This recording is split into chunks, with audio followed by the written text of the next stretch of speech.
It was a Friday night in November 1985. I remember because I'd just gotten paid and I decided to treat myself to a night out, which I almost never did. I was 40 years old, recently divorced from my first husband who'd made my life hell for years. I wasn't looking to meet anyone. I just wanted a beer and maybe some peace. The White Shutters Tavern on Highway 99 wasn't fancy. It was the kind of place with sticky floors and a jukebox that only played country music. I sat at the bar and ordered a Coors Light. The bartender barely looked at me when he slid it across the counter. I was maybe 3 sips in when this guy sat down 2 stools away from me. I glanced over. He was average height, brown hair, wearing jeans and a Kenworth work shirt with Gary stitched on the pocket. He ordered a beer and didn't say anything for a few minutes. Just sat there, nursing his drink like I was nursing mine. Then he looked over at me and smiled. Not in a creepy way, just friendly, a little shy even. "Long week?" he asked. I nodded. "Yeah, you?" "You could say that. I work at Kenworth, paint trucks. Been there 17 years. We started talking, small stuff at first, where we were from, what we did for work. I told him I worked at a department store, that I'd been divorced about a year. He told me he'd been married twice before, that both marriages had ended badly, but he was trying to move forward. After maybe an hour of talking, a slow song came on the jukebox. Gary stood up and held out his hand. "Would you like to dance?" I hesitated. It had been so long since a man had asked me to dance without some ulterior motive, without some edge of aggression. But something about Gary felt safe, so I took his hand. We danced. He held me gently, not too close, and we swayed to the music. When the song ended, he walked me back to my seat and asked if he could call me sometime. I surprised myself by saying yes. He called me 3 days later. We went to dinner at a Denny's off the highway. Nothing fancy, but Gary was a gentleman. He opened doors, pulled out my chair, asked me questions about my life, and actually listened to the answers. After my first marriage, where my husband had treated me like I was worthless, this was everything. We started seeing each other regularly. Gary would pick me up after my shifts at the store, and we'd go for drives, or we'd grab dinner somewhere cheap. He'd bring me flowers from the grocery store, just simple carnations, but they meant the world to me. No one had ever brought me flowers before. About 6 months in, Gary invited me to his house in Auburn. It was a modest place, small but clean. I walked in and the first thing I noticed were the floors. Just bare plywood everywhere. No carpet, no rugs, nothing. "You remodeling?" I asked. Gary nodded. "Yeah, I've been meaning to put in new flooring for a while now, just haven't gotten around to it with work and everything." It made sense. He worked long hours, got up at 3:30 in the morning for a shift. Home improvement projects get put off. I didn't think anything of it. After we'd been dating about a year, Gary asked me to move in with him. I was nervous, given how badly my first marriage had gone, but Gary had never given me any reason to doubt him. He was kind, patient, steady. Everything my first husband wasn't. So in 1987, I moved in.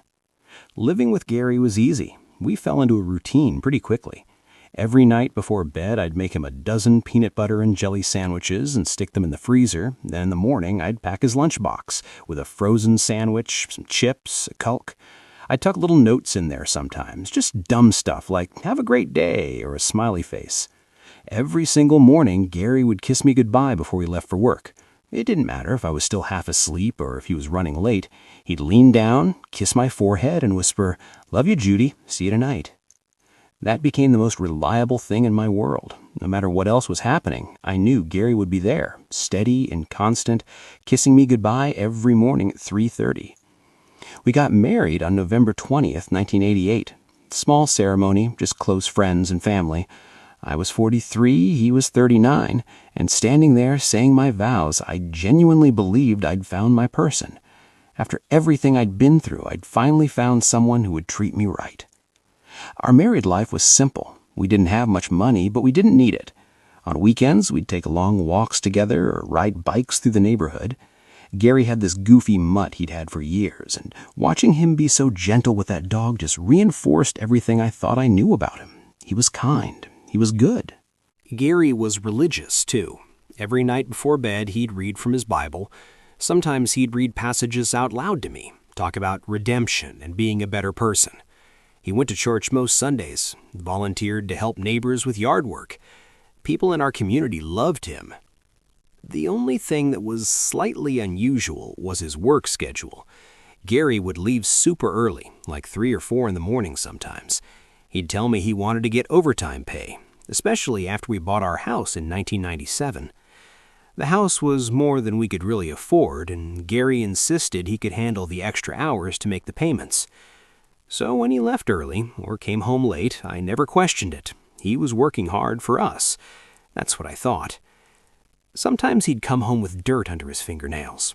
I'd mention it and he'd say, "Oh, we were doing some work outside at the shop today." Or he'd take really long showers after work, like 30, 40 minutes.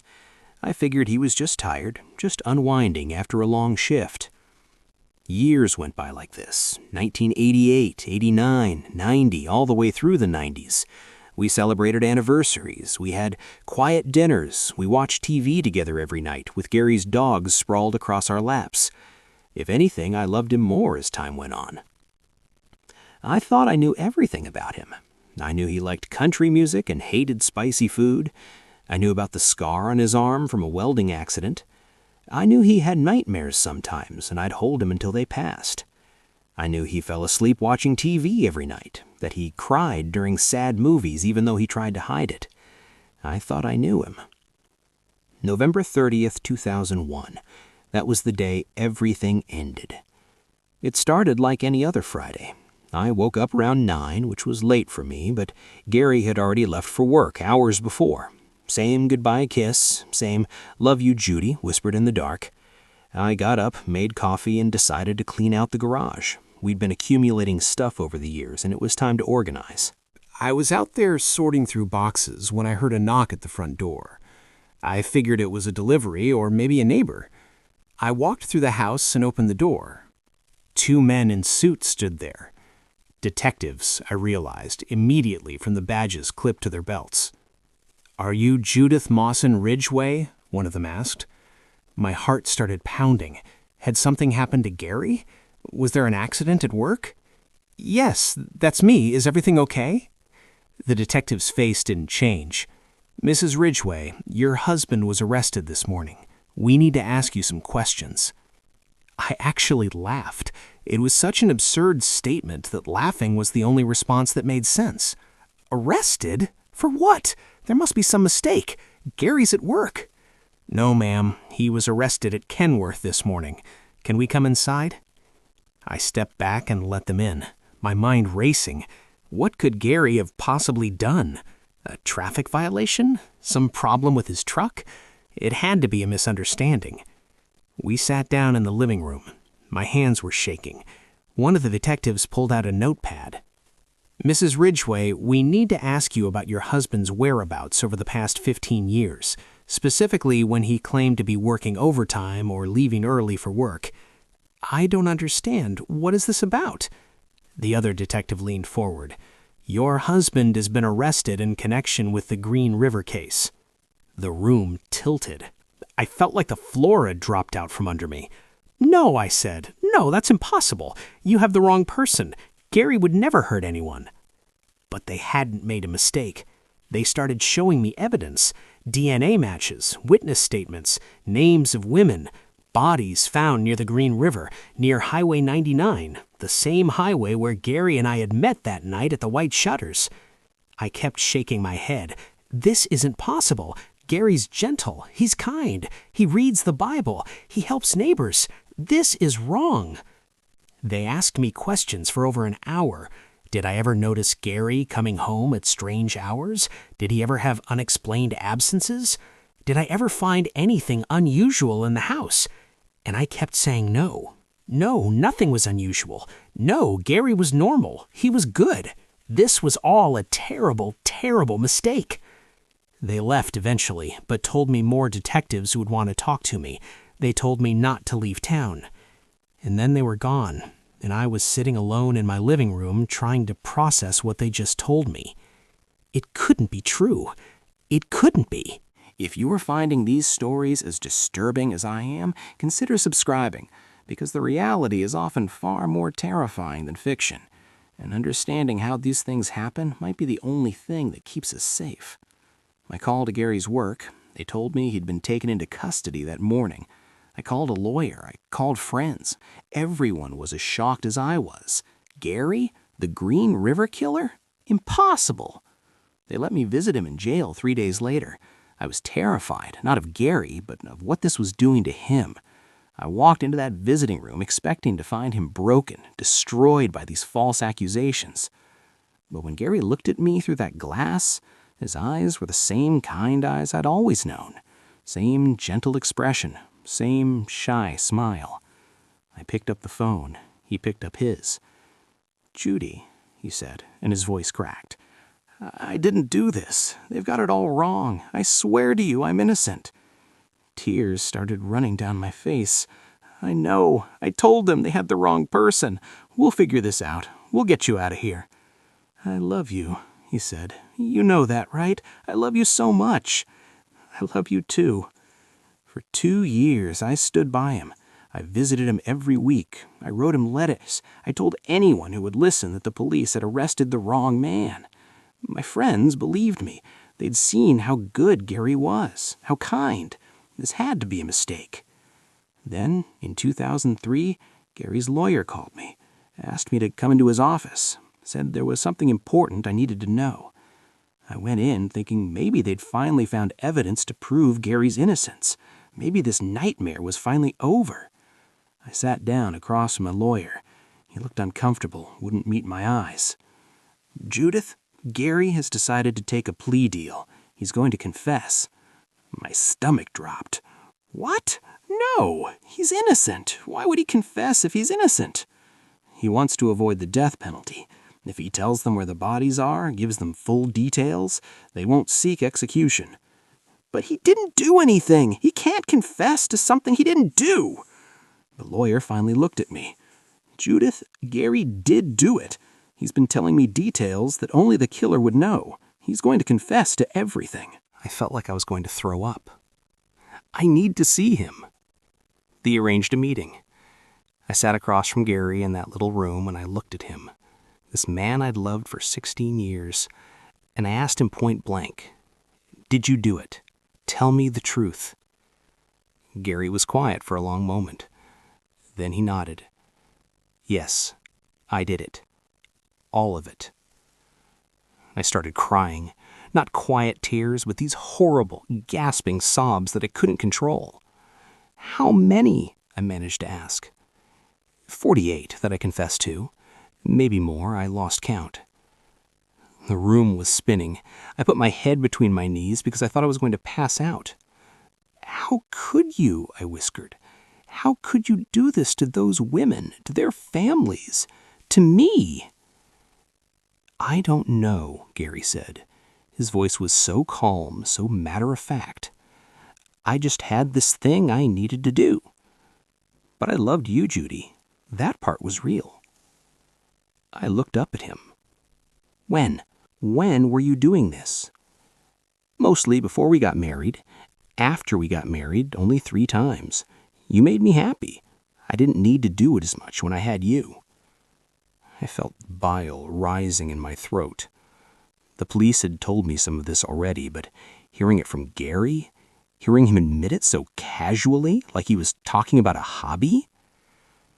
Those mornings when you left early for work. Sometimes I'd pick up prostitutes on the Highway 99, same highway where we met. The irony of that nearly broke me. The place where I'd found love, he'd been finding victims.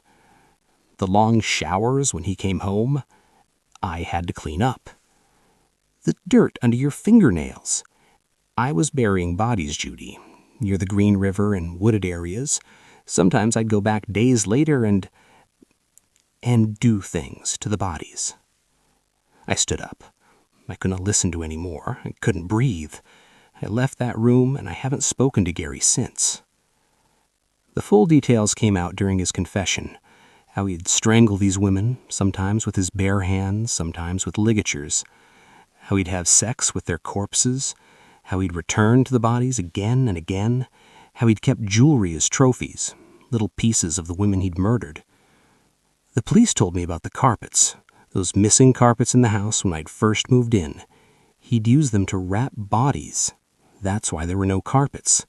The home improvement he'd been meaning to get to for years. It was never about home improvement. It was about getting rid of evidence. They told me he'd been killing women the entire time we were together. When I was packing his lunch with love notes, he was planning his next murder. When he kissed me goodbye in the mornings, some mornings he was heading out to pick up a prostitute to kill. When he told me he was working late, he was dumping a body.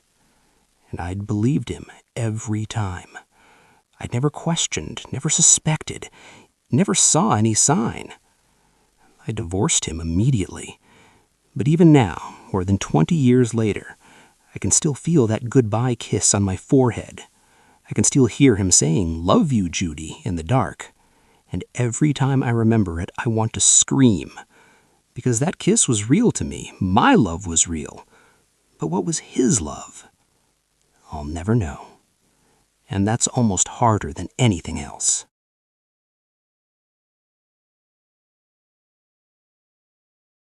I met Dennis at Christ Lutheran Church in Wichita in 1970. It was a Sunday morning in March, and I had just moved back to Wichita after finishing school. I'd grown up going to church every Sunday, and finding a good church community in my new city was important to me. I noticed Dennis during the service. He was sitting 3 rows ahead of me, wearing a nice suit, holding his hymnal and singing along. After the service, there was coffee and donuts in the fellowship hall, and I saw him talking to some of the older congregation members. He seemed friendly, respectful. I was getting coffee when he walked up to me. "I don't think I've seen you here before," he said. "Are you new?" "Yeah, first Sunday.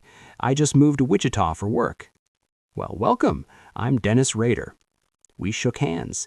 His grip was firm but not aggressive. We talked for maybe 15 minutes about the church, about Wichita, about work. He told me he was a veteran, just out of the Air Force, and he was working at a factory assembling parts. He asked if I'd be coming back next Sunday. I said yes. Over the next few months, Dennis and I kept running into each other at church. We'd chat after services, have coffee in the fellowship hall. He asked me out for dinner in June. We went to a casual restaurant, nothing fancy, and we talked about our families, our faith, our plans for the future. Dennis was steady, reliable, the kind of man my parents would approve of. We dated for about a year, and in May of 1971, he proposed. I said yes without hesitation. We got married on May 22nd, 1971 at Christ Lutheran. My parents were thrilled. I was 23 years old, and I thought I had my whole life figured out. Dennis and I moved into a small apartment at first. Money was tight, but we were happy. We'd go to church together every Sunday, sometimes twice when there were evening services. Dennis got really involved in the church community, volunteering for everything. Eventually, he became president of the church council. I remember being so proud of him. Here was my husband leading our church, respected by everyone in the congregation. People would come to him for advice, for guidance. He seemed to take his faith so seriously. We had our son Brian in 1973. Dennis was over the moon. He was at the hospital for the whole labor, pacing outside the delivery room. And when they finally let him in to see Brian, he had tears in his eyes. "He's perfect," Dennis kept saying. "He's absolutely perfect." Dennis was a devoted father. He'd get up in the middle of the night for feedings, change diapers without complaining, spend hours just holding Brian and talking to him. When Brian got older, Dennis coached his baseball team, went to every game, every practice. Our daughter, Carrie, was born in 1978. Dennis was just as devoted to her. He'd read bedtime stories every night, doing different voices for all the characters. Our kids adored him. By the early 1980s, Dennis had become a Cub Scout leader. He'd take groups of young boys on camping trips, teaching them about nature and survival skills. Parents in our community trusted him completely. They'd thank me for raising such a good family. At home, Dennis had his routines. He'd spend hours in the garage after work telling me he was organizing tools, working on projects. He subscribed to detective magazines, which he said were just a hobby. He'd read them late at night while I went to bed. Sometimes I'd find papers in his office. Once, in 1977, I was looking for a pen and I found a poem he'd written. It was called Shirley Locks. I read it and felt this cold shiver run down my spine. The poem was disturbing. Something about not screaming, about lying on a cushion and thinking of death. It was dark and violent and nothing like the Dennis I knew. When Dennis came home that night, I showed him the poem. "What is this?" I asked. He barely glanced at it. "Oh, that's for a college class I'm taking, Administration of Justice. We had to write something from a criminal's perspective, to understand their mindset." And that made sense. Dennis was taking night classes to advance his career. Writing about crime was part of that. I put the poem back and didn't think about it again. Dennis also kept a lockbox in the garage. It sat on his workbench with a padlock on it. I asked him once what was in it. "Just important documents," he said. "Insurance policies, legal stuff, boring paperwork." I never pushed it. Marriage is about trust, about respecting boundaries. I had my private spaces, he had his. The years went by. 1980, 85, 90. Our kids grew up. Brian played baseball all through high school. Carrie took piano lessons and was in the school choir. Dennis never missed a single one of their events. He was always there, always supportive. By the early 2000s, Brian and Carrie were adults with their own lives. Dennis and I were entering what should have been the peaceful years of our marriage. We'd been married 34 years. 34 years. February 25th, 2005. It was a Friday morning. Dennis had already left for work. He was working for the city as a compliance officer, and he usually left around 7:30. I was in the kitchen making coffee when I heard vehicles pull up outside. Lots of vehicles. I looked out the window and saw FBI agents everywhere. Cars, vans, agents in jackets with FBI printed on the back. My first thought was that something had happened to Dennis. Maybe there was an accident. Maybe something terrible had happened at work. Then agents started pounding on the door. I opened it, and at least 6 agents pushed past me into the house. "Are you Paula Dietz Rader?" one of them asked. "Yes, what's happening? Where's Dennis?" "Your husband has been arrested. We have a warrant to search this property." The world tilted. Arrested? For what? But they didn't answer. They just spread out through the house, through the garage, through everything. They were opening drawers, pulling up carpets, going through closets. They were tearing my life apart. I stood in the living room, shaking, not understanding what was happening. One agent came up to me. "Ma'am, you need to come with us. We have some questions for you." They took me to a police station and put me in an interrogation room. 2 detectives came in and sat across from me. "Mrs. Rader, what do you know about your husband's activities?" "What activities? Dennis works for the city. He goes to church. He volunteers with scouts. What is this about?" One of the detectives opened a folder. He pulled out photographs and slid them across the table. I looked down and felt my stomach turn over. There were crime scene photos. Dead women, bound, tortured. The images were horrific, something out of a nightmare. "Why are you showing me this?" I whispered. "Because your husband took these photos. We found them in your garage." "No, that's impossible." They slid more photos across. These were of Dennis. Dennis dressed in women's clothing. Dennis in bondage gear. Dennis wearing masks. Dennis holding weapons. The photos had been taken in our house, in our bedroom, in spaces where I had lived for decades. These were also in your garage, in a lockbox. The lockbox, the one Dennis said contained insurance documents. These stories go even deeper. If you're still listening, hit that like button and subscribe, because understanding how evil hides itself is more important than ever. Mrs. Rader, your husband is the BTK killer. I started laughing. It was hysterical laughter, the kind that comes when your brain can't process what it's hearing. No, Dennis isn't BTK. He's the church council president. He's a Cub Scout leader. He's not a killer.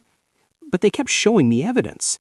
Driver's licenses belonging to dead women, jewelry, clothing, all found in our garage in Dennis's lockbox in his office.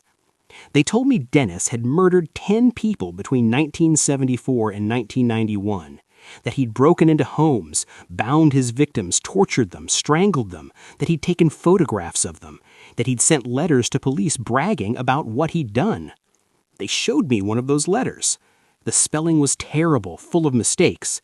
I remember joking with Dennis about how he spelled just like BTK. We'd laughed about it. "Oh my God," I whispered, because it was Dennis's handwriting, his terrible spelling, his phrasing. I ran to the corner of the room and threw up, right there in the interrogation room. I threw up until there was nothing left. "That poem," I said when I could speak again, "Shirley Locks, that wasn't for a college class, was it?" "No, ma'am. Shirley Vian was one of his victims. He strangled her in 1977 while her 3 small children listened from a locked bathroom." I put my head in my hands. All those years, all those Sundays at church, all those scout camping trips, all those bedtime stories read to our children. And Dennis had been living this other life, this horrific, secret life, the entire time. They let me go home that evening, but home wasn't home anymore. FBI agents were still there, still searching. They'd taken boxes and boxes of evidence out of the garage. They'd torn up the floorboards. They'd gone through everything Dennis and I had accumulated over 34 years of marriage. I called our daughter Carrie. I had to tell her before she saw it on the news. "Carrie, honey, your father's been arrested." "What? For what?" I started crying. "He's BTK. Your father is the BTK killer." Carrie didn't believe me at first. None of her friends believed me. The man we'd all known, the devoted father and husband and church leader, couldn't be a serial killer. It was impossible. But it wasn't impossible. It was true. They let me see Dennis a few days later. I went to the jail, got patted down, went through security. They put me in a visiting room with a glass partition and a phone. Dennis came in wearing an orange jumpsuit. He looked the same. Same face I'd looked at for 34 years. Same eyes. I picked up the phone. He picked up his. "Dennis, tell me this isn't true. Please tell me they have the wrong person." He was quiet for a moment. Then he spoke, and his voice was calm, almost detached. "I can't tell you that, Paula. It is true. I did it." My vision blurred with tears. "How many?" 10 confirmed. The Oteros, Shirley Vian, Nancy Fox, Maureen Hedge, Viddy Wegerly, Dolores Davis, Catherine Bright, and a few others. He said their names like he was reading from a grocery list. No emotion, no remorse. "Why?" I whispered. "I don't know. I had this need, this compulsion. I tried to stop, but I couldn't. It was like an addiction." "Did you ever think about us? About me and the kids?" "All the time. I loved you. I still love you. But this was separate. This had nothing to do with my family." I slammed the phone down and left. I couldn't listen to any more. I filed for divorce immediately. When Dennis pleaded guilty in June, the court granted me an emergency divorce in July, waiving the normal waiting period. Our marriage of 34 years was legally over within months. But ending the marriage didn't end the nightmare. The details kept coming out. How Dennis would research his victims, stalk them for weeks. How he'd break into their homes, cut phone lines, wait for them. How he'd tell them he just wanted money, that he wouldn't hurt them if they cooperated. But he always intended to kill them. How he'd kept detailed journals describing his fantasies. How he'd created this whole mythology around BTK, seeing himself as a character in a story. How obsessed he'd become with getting credit for his crimes. The thing that broke me was learning that he'd used the church computer, to communicate with police, to send them a floppy disk that eventually led to his capture. He'd used our church, where he was president of the council, to taunt authorities about murder. I sold our home, changed my name, moved far away from Wichita. I have PTSD, diagnosed clinical PTSD, from discovering who I'd been married to. Every time I close my eyes, I see those photographs. Every time I think about our life together, I wonder which moments were real and which were lies. 34 years, and I never suspected. Not once, not ever.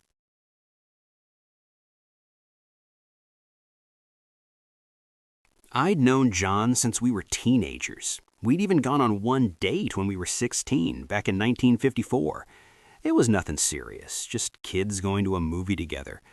And life took us in different directions. I got married young, had 2 daughters, got divorced by 1971.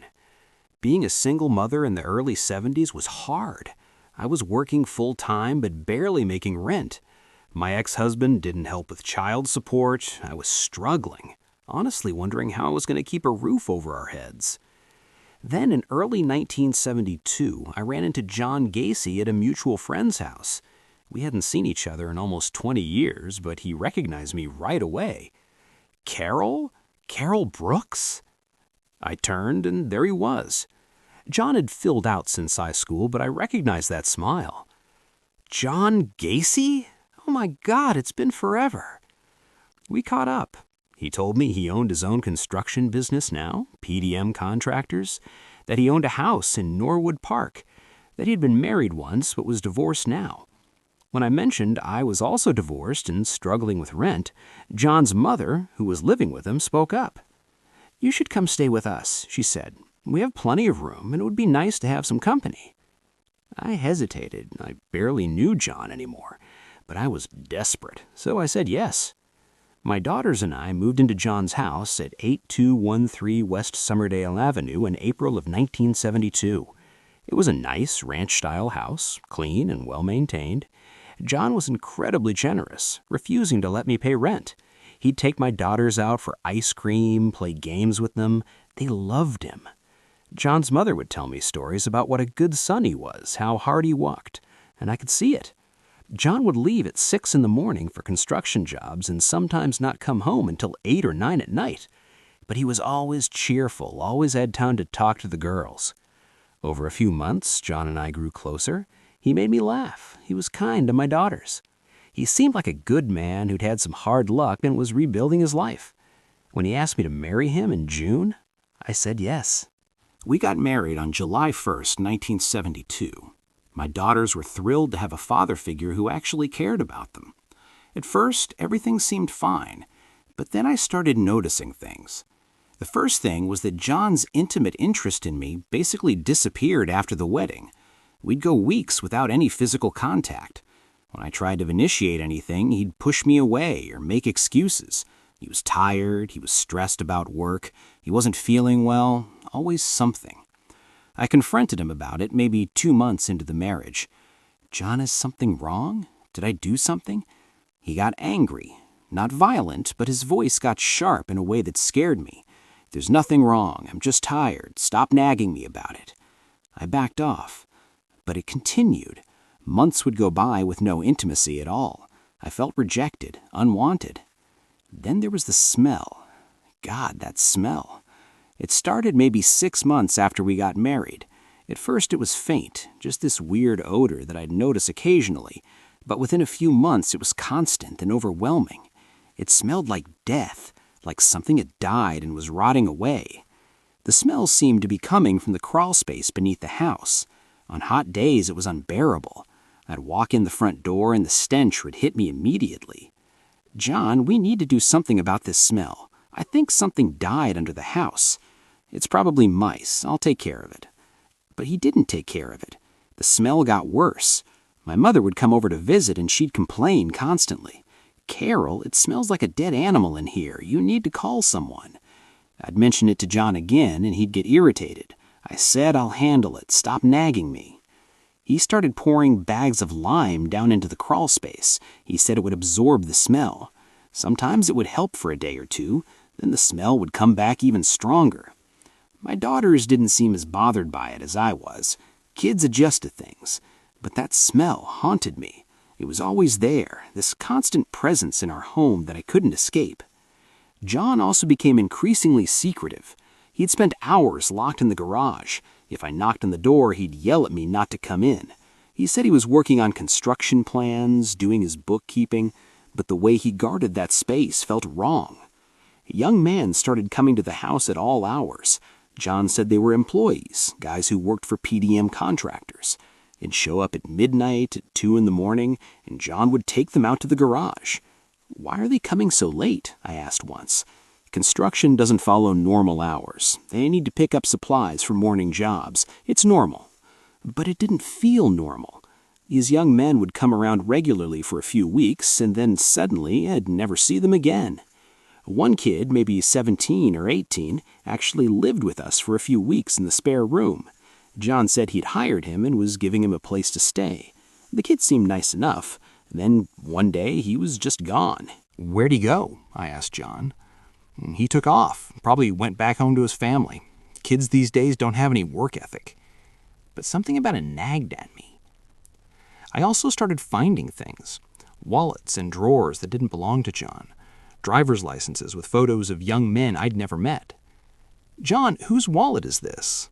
"One of my employees left it. I keep meaning to return it." But he never did. The wallets just kept accumulating. Then there were the magazines. Pornographic magazines featuring young men. I found them hidden in the garage once when I was looking for a screwdriver. When I confronted John about them, he exploded, slammed his hand on the counter, got in my face.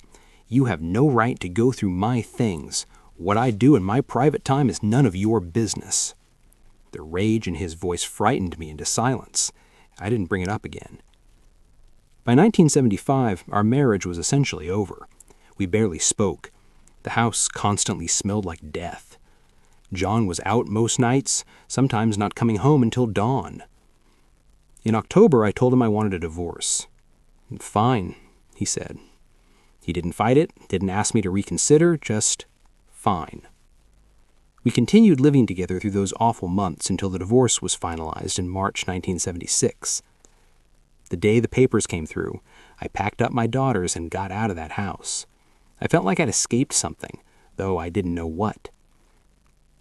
December 1978, nearly 3 years after I'd left. I was at home watching the evening news when a story came on that made me freeze. A 15-year-old boy, Robert Peast, has gone missing after telling his mother he was going to see a contractor about a job. Police have obtained a search warrant for the home of John Wayne Gacy, owner of PDM Contractors. My blood went cold. John. They were talking about John. The news showed footage of police cars surrounding the house on Summerdale Avenue, the house where I'd lived, where my daughters had lived. I couldn't look away from the TV. The reporter was talking about John's prior conviction, about the missing boy. I felt sick. The next day, the story dominated every news channel. Police had found bodies, multiple bodies, in the crawl space beneath the house. The house where I'd lived, the crawl space where that awful smell had come from. I sat on my couch, unable to move, as the numbers kept climbing. 3 bodies, 5 bodies, 10 bodies, 20 bodies. By the time they were done excavating, they'd found 26 bodies buried in that crawl space. 26 young men and boys decomposing in the darkness beneath where my daughters and I had lived. That smell, that awful, pervasive smell that had haunted me for years. I'd been smelling human decomposition. I'd been smelling murdered boys rotting beneath our house. The police contacted me a few days later. They wanted to ask me questions. "Mrs. Hoff, did you ever notice anything unusual while living at the Summerdale address?" Where did I even start? "The smell," I said. "There was this awful smell that came from the crawl space. It smelled like death. I told John about it constantly, but he said it was mice or a broken sewer pipe. He'd pour lime down there, but it never really helped." The detective nodded, writing notes. The lime was to mask the smell of decomposition. "When did you first notice the smell?" "Maybe 6 months after I moved in, so that would be late 1972. "Did you ever see John go down into the crawl space?" "No, he'd pour the lime down through vents, but I never saw him actually go down there." They asked me about the young men who came to the house, about the wallets I'd found, about everything I'd noticed, and I told them all of it, every detail. all the things I'd noticed but convinced myself were normal or that I'd been too afraid to push John about. I sat on my couch, unable to move as the numbers kept climbing. 3 bodies, 5 bodies, 10 bodies, 20 bodies. By the time they were done excavating, they'd found 26 bodies buried in that crawl space. 26 young men and boys decomposing in the darkness beneath where my daughters and I had lived. That smell, that awful, pervasive smell that had haunted me for years. I'd been smelling human decomposition. I'd been smelling murdered boys rotting beneath our house. The police contacted me a few days later. They wanted to ask me questions. "Mrs. Hoff, did you ever notice anything unusual while living at the Summerdale address?" Where did I even start? "The smell," I said. "There was this awful smell that came from the crawl space. It smelled like death. I told John about it constantly, but he said it was mice or a broken sewer pipe. He'd pour lime down there, but it never really helped." The detective nodded, writing notes. The lime was to mask the smell of decomposition. "When did you first notice the smell?" "Maybe 6 months after I moved in, so that would be late 1972. "Did you ever see John go down into the crawl space?" "No, he'd pour the lime down through vents, but I never saw him actually go down there." They asked me about the young men who came to the house, about the wallets I'd found, about everything I'd noticed, and I told them all of it, every detail, all the things I'd noticed but convinced myself were normal or that I'd been too afraid to push John about. The full story came out over the next few weeks. John had been luring boys and young men to the house with job offers. He'd get them to put on handcuffs, telling them it was a magic trick, part of his clown act. Then he'd rape them, torture them, strangle them to death. Some of them he kept alive for hours, playing out his sick fantasies. Then he'd drag their bodies into the crawl space and bury them in the dirt. Those young men I'd seen coming and going, the ones who'd quit or gone home, some of them had never left. They were buried under the house the whole time. That kid who'd stayed with us, the one who'd disappeared, his body was in the crawl space. The police told me something that made me physically sick. John would sometimes go down into that crawl space and move the bodies around, rearrange them. That's why the smell would suddenly get worse sometimes. He was disturbing the graves, exposing decomposing flesh, then covering them again. My daughters could have been victims. That thought keeps me awake at night. If John had decided we knew too much, if he'd thought we were a threat, we could have ended up in that crawl space too. John's trial was a media circus. He tried to claim insanity, said he had multiple personality disorder. The jury didn't believe him. They convicted him on 33 counts of murder and sentenced him to death. People ask me how I could have lived in a house with 26 corpses buried beneath it and not known.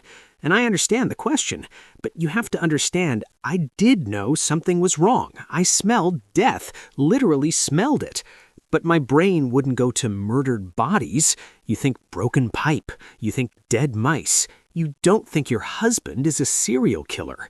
I saw the young men disappear. I found the wallets. I noticed the rage. But even with all of that, even with all those pieces right in front of me, my mind couldn't put them together into serial killer, because that's not how human brains work. You think marital problems. You think financial stress. Maybe you think affair. You don't think he's torturing people in the crawl space beneath your house. And by the time I did realize something was truly wrong, I'd already left. I'd gotten my daughters out. We survived. But I'll carry the guilt forever. Could I have saved any of them if I'd pushed harder? If I'd called the police about the smell? About the missing wallets? About any of it? I'll never know.